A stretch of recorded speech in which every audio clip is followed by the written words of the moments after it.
Benny, a month ago we weren't sure if you're going to win a game. 3 on the bounce, it's a different feeling, it's a different team at the moment.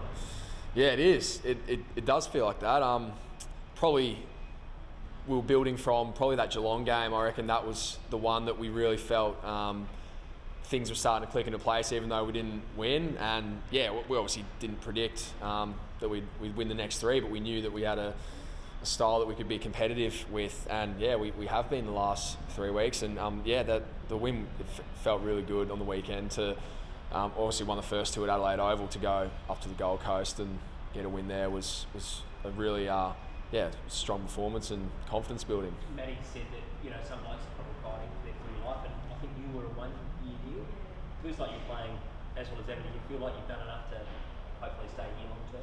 Yeah, absolutely. Yeah, I was one of those guys that thought had my second chance from Brisbane. I just wanted to take it, and yeah, I felt that I've played some strong footy, probably the strongest footy of my career so far. And obviously the first sort of part of my career was up and down and in and out. To have that faith in the coaches for them to play me for this year has helped me so much. So thankful to get that opportunity, and to play at a club like this is great, and I've loved this year despite the challenges. You had turned it around. I mean, you're almost probably the first pick at the moment. What's been the key to you playing such good footy?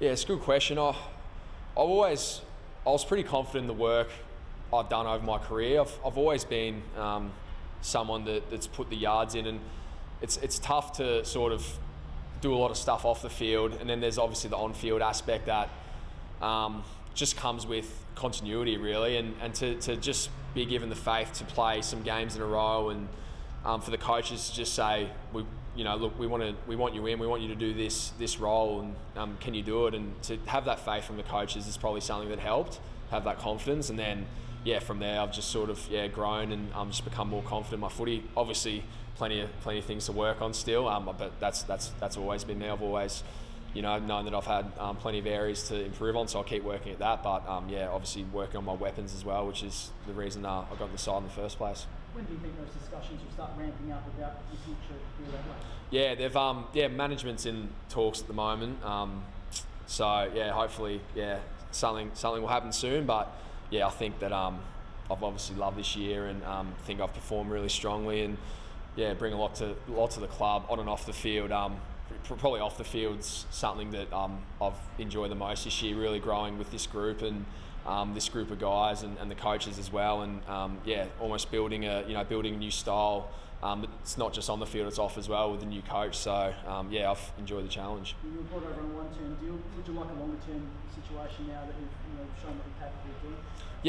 I'd love that. I'd love that security. I think that I've shown that I can play good footy, and obviously I think at my age as well, and this is really my first full sort of season in the side, and I've definitely improved, and I feel like I can keep growing and keep building. I would love that, and as I said before, off the field as well, I think I brought a lot to the club, leadership wise as well. Keays, is there anything on the table for you? Do you know? My management's in discussions at the moment. So. Do they have any insight into what the future might look like? Whether it would be a 1-year deal, or have they told you anything about what that could be? No, not particularly. We'll be pushing for sort of that security after sort of coming here on a 1 year and playing the way I have. But that's obviously something that they'll have to work out with the management and whatnot. But I've definitely feel comfortable with what I've done this year, and where my management sits with it, and all that. So as I said, I've loved this year despite the challenge. I've loved playing here and being at the Adelaide Footy Club. So it's been great. Seeing where the club's at, sort of a few of the contracts might not be sort of released till at least where the club sits after the draft sort of thing. Are you prepared for a bit of an uncomfortable wait after the season finishes, like get dragged out a little bit? I guess I am. I've been through it before. But as I said, sort of where I've come from, I've felt like I've performed pretty strongly. and really etch my spot in the team. And at my age, I feel like I've got so much more to give as well. I feel like I've improved so much this year. I almost feel like a different footballer to what I was the last few years, and I just feel like I can keep building on that. So yeah, hopefully it all starts to happen soon. And they've definitely started. So good signs. Can you take us behind the curtain on Sunday when you walk off the field and everyone's throwing a Powerade on Bryce? Can you share what the emotion was like and the mood of the rooms? Yeah, it was pretty special. It was special to play in a game with a guy that I've obviously grown up watching a lot of in Bryce. I've got so much respect for him, and getting to play with him this year and just meet him, he's just such a mellow bloke, such a good guy, and to play in the last game, someone who's played 260 odd, whatever it is, games across 2 clubs was just amazing. And yeah, I've played with some great players, and to say I played in Bryce's last game, yeah, it's pretty special to me. Did he say anything to the group? Did Nixie say anything? Can you share what that sort of post-match was like? Yeah, we had the whole sort of footy department, everyone that was involved on game day in the change rooms, and we went around, and a few blokes that wanted to say a few words said some words about Bryce, which I thought was really touching. Sloaney was one of the guys that spoke up. Sess, our doctor, who was actually doctor in Bryce's first sample game when he was 15, 16 or whatever, so he spoke up as well, so it was pretty awesome. It was just one of those things that you thank your lucky stars that you're playing AFL football, because you get to be a part of a moment that's once in a lifetime. So it was really special. We thought you might be winless, but now you're a chance to avoid the spoon. Is that something you want to try and do, like jump up ahead of North? Yeah, of course. Yeah, it's not something we ever looked at because of the way the season was going. We never sort of thought about the positioning, but we want to go into the last game and win, of course. So whether that means we jump up or not, that's just down to whatever happens there. But yeah, we'll be looking to come out the same way we have the last 3 weeks. Because clearly we can play some good footy, and we want to keep doing that again. Good test as well. Talia, Walker, both a chance to come back this week? Yeah, absolutely. I think Tales is in line for his 200, so hopefully he gets up for that. He's been battling a bit with a few niggles, but he's a warrior, so I'm sure he'll do everything that he can to get up.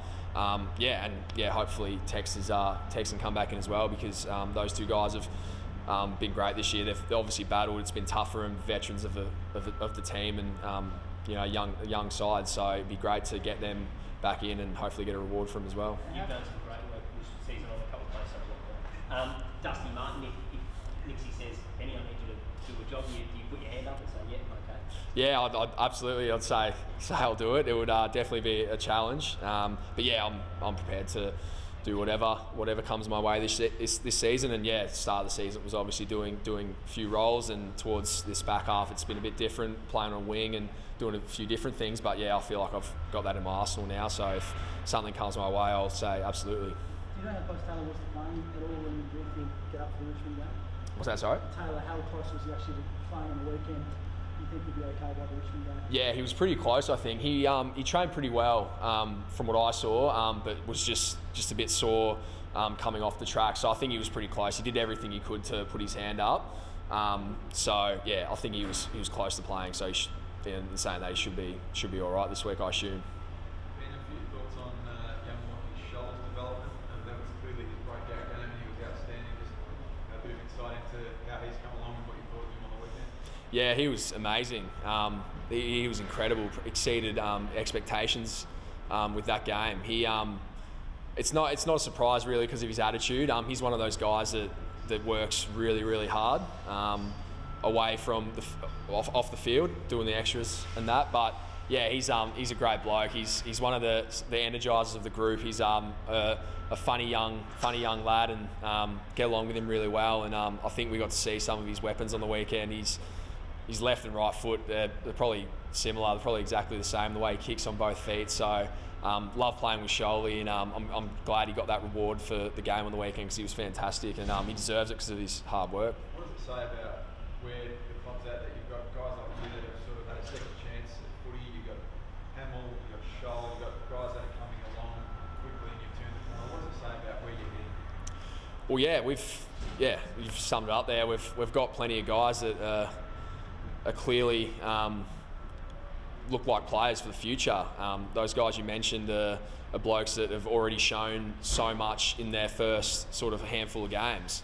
So we're in a strong position with a lot of those guys, and yeah, we're building momentum for next year. Obviously, the first half of the season was disappointing, but these last few games we've really been able to, show what we might be able to do in the future, build that momentum, and yeah, those young guys have been probably the main driving force, I guess. What difference does it make? What difference does it make going in off the back of 3 or 4 wins as opposed to 0?